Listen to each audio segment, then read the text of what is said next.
Nicole from Pinwheel Books. I'm eager to share my experience using Demibooks with you today.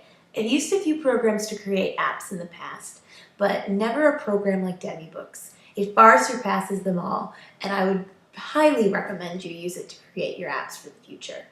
I didn't learn programming when I attended school at Rhode Island School of Design.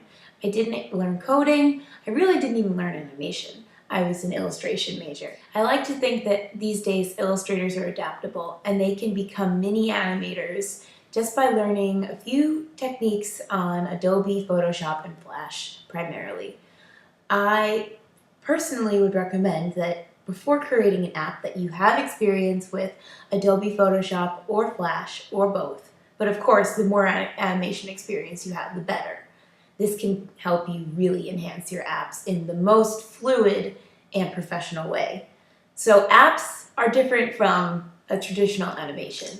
Apps are a blend of animations and illustrations to bring the story to life, which is why I really love creating them so much. They can play out like a movie or a scene, or appear just like a picture ready to be touched and having the elements be activated that way.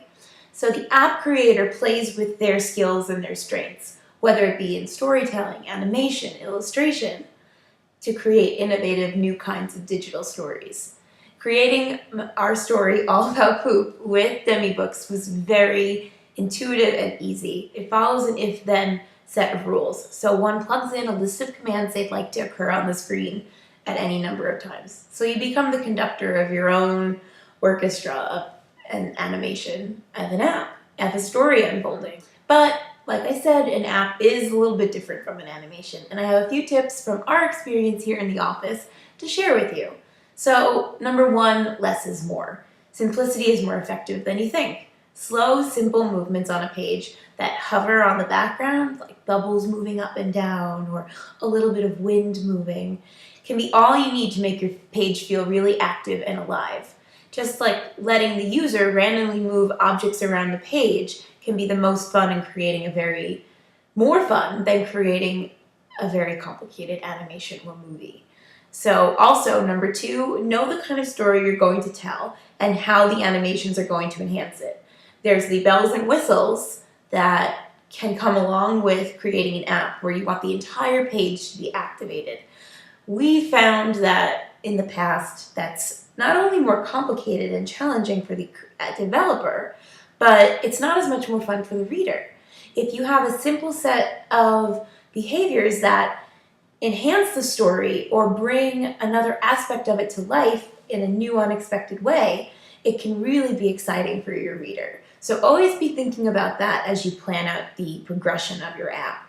Also, number three, use the Demibooks forums to your advantage. The community members out there are really friendly and nice and very responsive, especially when you want to get your app troubleshooted, because when you've been working on an app for a really long time, just as you would be in illustration or an animation, you can't look at it after a while. So having a fresh set of eyes from somebody who knows the program the same way that you do is extremely helpful. Plus, there's a ton of great information on the forums, especially regarding memory usage and size of images, because that's the first thing you have to get right before you get started with your animation. You have to have all your parts in place before you can even start programming it into Demibooks Composer Pro.